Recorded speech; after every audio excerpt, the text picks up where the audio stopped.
¿Cómo están, chicos? Aquí está el nuevo tema, se llama hidrodinámica. La hidrodinámica va a estudiar justamente cómo se mueven los fluidos. Cualquier fluido, ya sea agua o aire, que tenga movimiento, por lo tanto va a tener velocidad. Para el estudio de hidrodinámica se toman en cuenta tres características importantes. Primero, el fluido debe ser incompresible. Incompresible significa que la densidad no debe cambiar, es decir, que la densidad es una constante.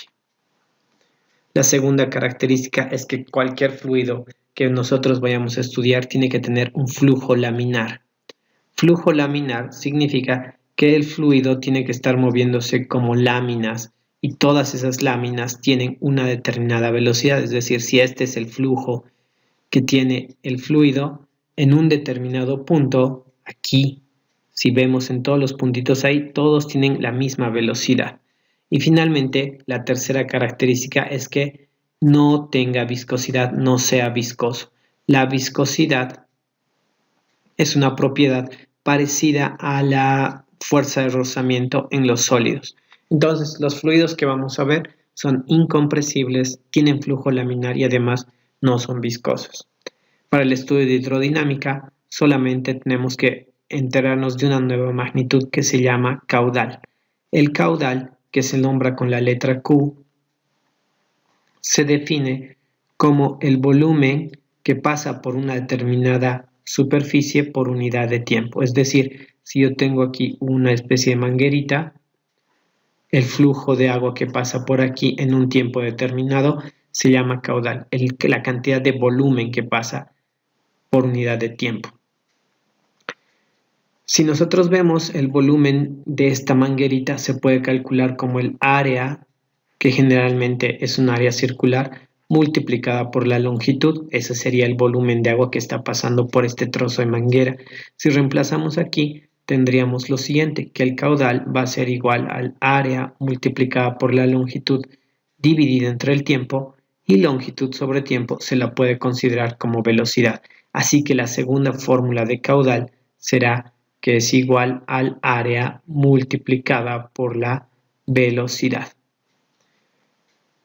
Tomen en cuenta cómo diferenciar bien velocidad y volumen. El volumen lo vamos a tomar con B mayúscula y la velocidad con una B minúscula para que se puedan diferenciar entre sí. Las unidades del caudal vienen a ser metros cúbicos por segundo en el sistema internacional. Obviamente también puede ser litros por minuto o litros por segundo, pero siempre se utilizará la unidad de metros cúbicos por segundo para el sistema internacional. El caudal también tiene otra forma de llamarse, que es el gasto. Luego de presentarles esta nueva magnitud, vemos cómo se pueden resolver los problemas de hidrodinámica. Para poder estudiar hidrodinámica vamos a ver dos principios, que son el principio de continuidad y el principio de Bernoulli. El principio de continuidad habla específicamente de la conservación de la masa, proviene de este principio de conservación de la masa. Nos dice que si tuvieran una tubería con áreas distintas, el caudal en estas áreas tiene que ser el mismo, es decir, la cantidad de volumen que pasa por un tiempo determinado por cada una de las áreas va a ser el mismo, punto 1 y punto 2. Es decir, matemáticamente tendremos que el caudal en el punto 1 sería igual al caudal en el punto 2. El principio de continuidad simplemente aparece del principio de conservación de masa. Todo el agua que ingrese por esta parte de la tubería será igual a todo el agua que salga por esta parte de la tubería. Este principio, que se escribe Q1 es igual a Q2, el caudal en el punto 1 es igual al caudal en el punto 2, se lo puede escribir de la siguiente manera también. Área 1 por velocidad 1 va a ser igual al área 2 por velocidad 2. Si nosotros nos fijamos y vemos cuál es la relación de las áreas y velocidades, lo que ocurre es que para que esta igualdad se mantenga, si yo tengo un área muy pequeña, necesitaré tener una velocidad muy grande para igualar lo que pasaba aquí donde tenía mucha área y la velocidad pequeña. ¿Qué significa? Que cuando tengo el área muy pequeña, la velocidad es mucho más grande, y cuando el área es más grande, la velocidad es menor. Por el otro lado tenemos el principio de Bernoulli. El principio de Bernoulli viene del principio de conservación de la energía. El principio de Bernoulli habla de que la suma de la presión más la energía cinética en relación al volumen, más la energía potencial en relación a un volumen de un determinado fluido que pasa por una tubería, va a ser la misma o va a ser constante.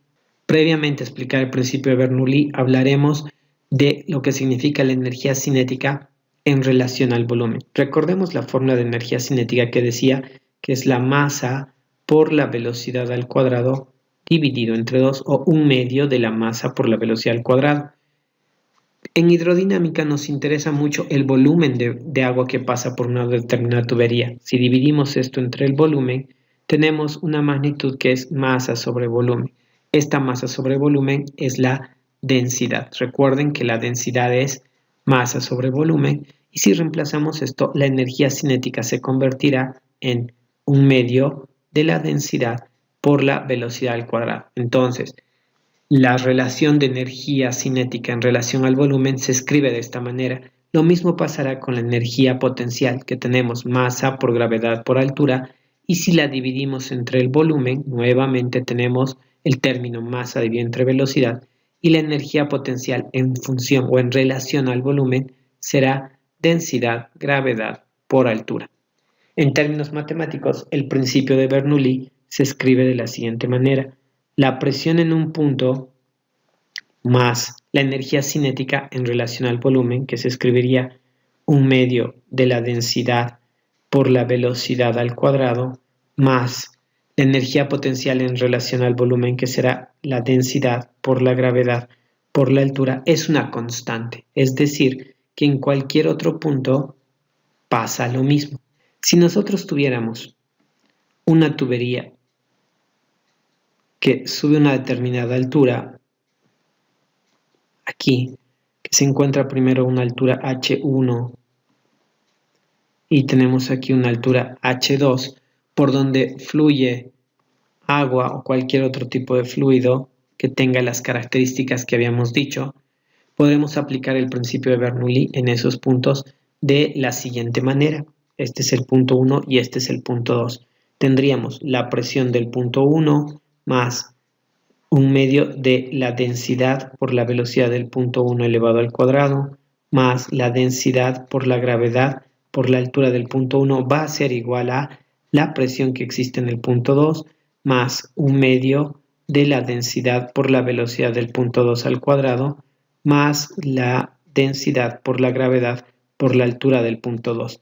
Este es el principio de Bernoulli, que simplemente viene a través del principio de conservación de la energía, pero en este caso para un fluido determinado. Cuando se usa este principio hay que tomar en cuenta cómo vamos a utilizar las presiones, si serán presiones manométricas o presiones totales.